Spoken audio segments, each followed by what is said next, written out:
this work was disappear from long time ago, as told in chapter 4 by Sri Krishna.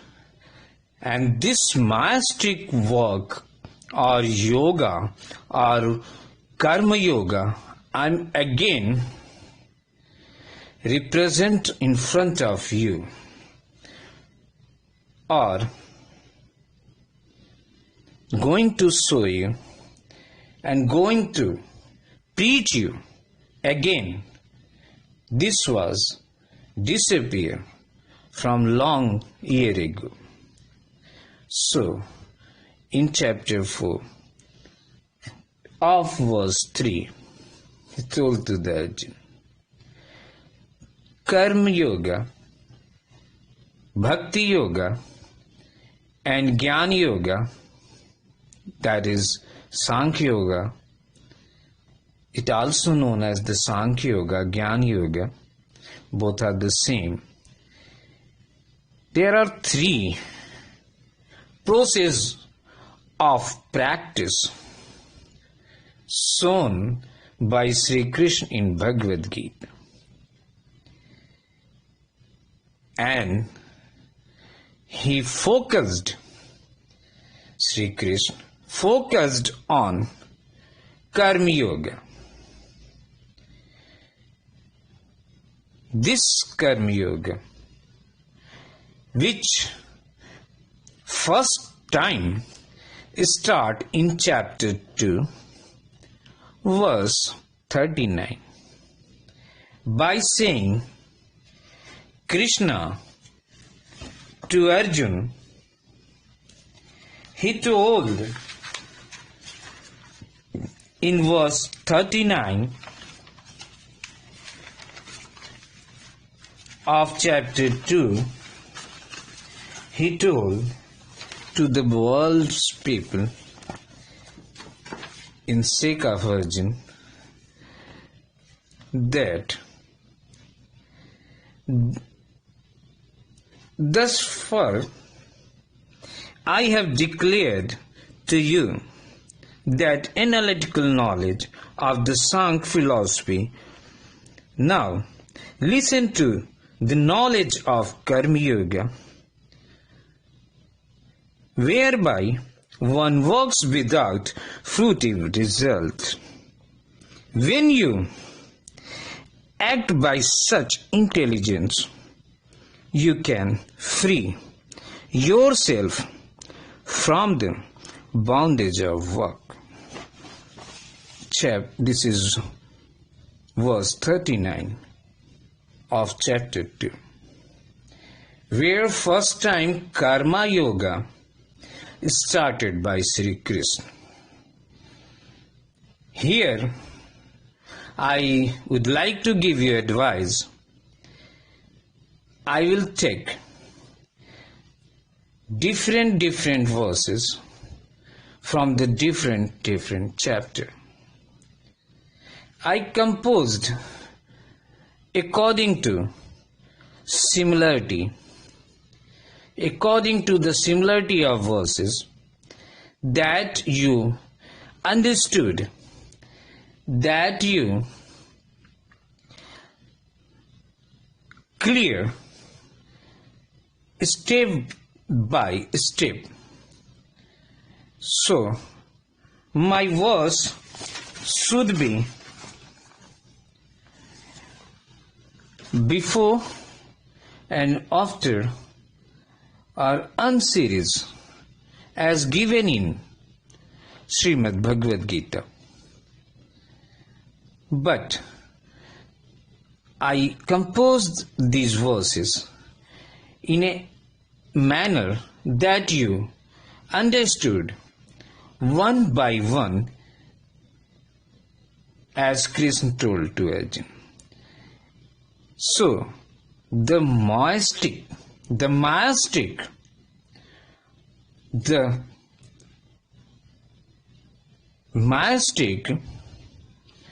of Gyan, of the knowledge, should be clear one by one or step by step. So, you perceive the knowledge, actually what Sri Krishna told to the peoples of the world in sake of Arjuna. Some example means all verses is totally depend on the karmayoga, the second part which is told to the world's people, karmayoga. So, what he told in verse 31, Sri Krishna told to the world that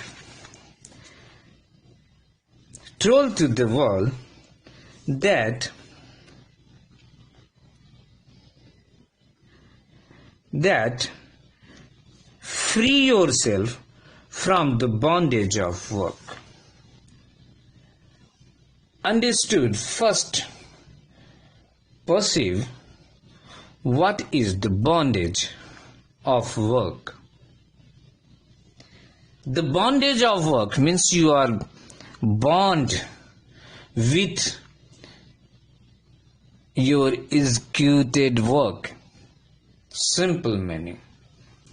What you did today, yesterday, or what you are going to do in future, every work have result, have desire of result. If through your intelligence, through your evenness, I am using word evenness, intelligence, sambuddhi, mind, evenness, intelligence, if you work with evenness, intelligence, your bondage to the work never stabilized, not take place. Because the work, when you bond, when you bonded to a work, it means you are waiting for the result. Forget the wish of result. Forget the wish of fruitive result. Then there will be no bondage. And what bondage created? Why Sri Krishna advising or preaching to Arjuna that what bondage mislead? What bondage dangerousness? Bondage, the dangerousness of the bondage is you will take rebirth for that bondage, for that bond to that particular work. Your work, what is positive? Suppose, I'm taking an example, suppose you helping some other people, or you are giving some money to other people, but you work, but he not return you that money in this life, in this present life. Then what happen? That persons will take rebirth and return money in next birth or in rebirth to you. So he bonded by your money. If he return in same birth, in same life where he received that money, then that person's not take rebirth for bondage of work or for bondage of work. The duty only returning of money, he is going for rebirth. Sri Krishna told, stop this cycle of birth and death. Do work in a karmayoga that your cycle of death and birth will stop, and you will be counselor of my abode. You will be live in my place. You will achieve me as a supreme Godhead. You will be free. You will be salvated from cycle of birth and death. The only meaning is bondage of work is that. Means you easily achieve or attain your Godhead in which you believe, as told by Sri Krishna. So, karmayoga, in karmayoga, Bhagawan Shri Krishna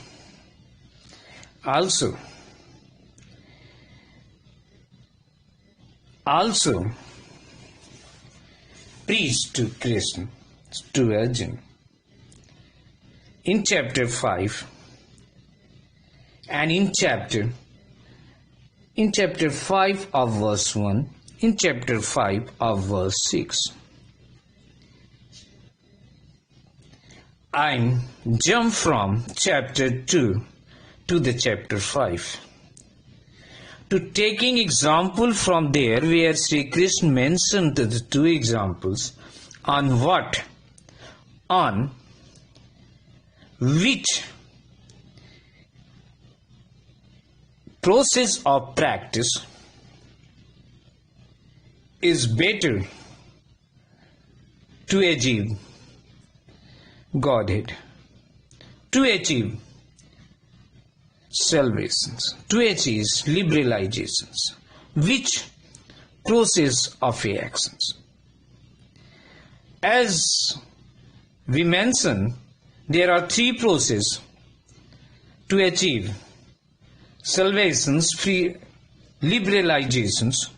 One is Sankhya Yoga, that is known as the Jnana Yoga. Second one is the Karma Yoga, which is also known as the evenness intelligence yoga. And third one is Bhakti Yoga, where devotional service means where you totally engage to the God, where you be the refugee to the God, where you surrender yourself in front of the God that this work is yours and I am doing in name of you. Total devotions, total divine devotions, total transcendentals taken place that God and I both are one. Transcendental. This is known as the Bhakti Yoga. I will discuss this Bhakti Yoga after this Karma Yoga. Bhakti Yoga, very simple way to achieve Godhead.